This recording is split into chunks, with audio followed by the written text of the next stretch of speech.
देखिए, साहित्यिक विशेषता का जो शाब्दिक अर्थ होता है वहाँ यहाँ है कि इन्होंने जो भी रचनाएं लिखी, इन्होंने जो भी कहानियाँ लिखी, उपन्यास लिखे, इनमें कौन कौन से गुण पाए गए, कौन कौन सी क्वालिटी पाई गई, इसे ही कहा जाता है साहित्यिक विशेषता।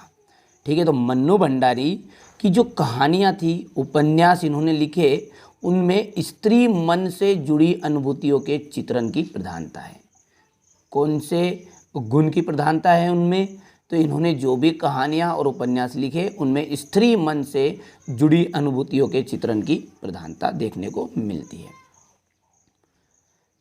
उनकी रचनाओं में भारतीय नारी के जीवन और उनकी विशेषताओं का प्रभावशाली वर्णन है। देखिए, स्वाभाविक है, यहाँ एक स्त्री थी तो ये स्त्रियों के मनों की बातों का अच्छे से जानती थी। उनके जो मन में विचार आते थे वहाँ एक साधारण स्त्री की तरह विचार थे।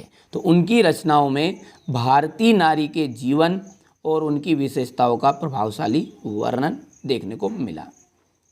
इन्होंने स्त्री स्वतंत्र व्यक्तित्व का आकलन भी अपनी रचनाओं में प्रस्तुत किया। कौन कौन सी इनकी विशेषताएं हो गई है? तो पहली विशेषता तो आपने देख ली कि कहानी और उपन्यास में स्त्री मन से जुड़ी अनुभूतियाँ। दूसरा है भारतीय नारी के जीवन और उनकी विशेषताओं का प्रभावशाली वर्णन। और तीसरा हो गया है इनका कि स्वतंत्र व्यक्तित्व का आकलन। ठीक है, तो यहाँ से आप बढ़िया से इनके स्क्रीनशॉट के माध्यम से आप नोट्स तैयार कर सकते हो और बड़ा ही मोस्ट इम्पोर्टेंट है। इसी तरह से एग्जाम में आपको लिखना है, सिर्फ ये नंबर 1 2 3 लिखना है। ठीक है, और कलर का पेन तो आप समझते हो, एक पेन का यूज़ होगा।